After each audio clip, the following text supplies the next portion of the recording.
The prone rotational dead bug into external rotation.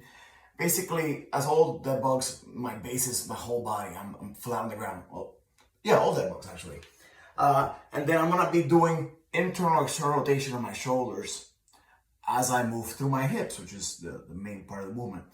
I'm also gonna be turning my face towards the internally or externally rotated hand.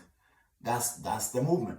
But again, the crucial part of it is that it's contralateral. So when I internally rotate my left shoulder, that's my right shoulder, I'm gonna internally rotate my left hip.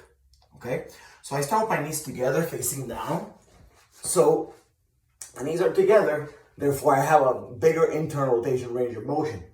So I'm gonna look away from my internally rotated shoulder as I let my foot point outwards. That's internal rotation of the hip. And I can look at my foot. That's a good thing to concentrate on this one. So you turn your head again, look at your foot. And then we switch. So I'm looking away from the internally rotated shoulder and towards the internally rotated hip. Now, that's one way of doing it.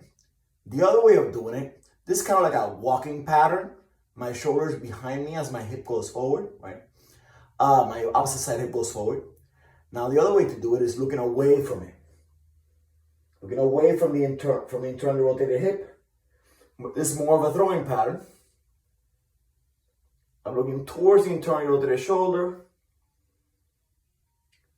away from the internally rotated hip.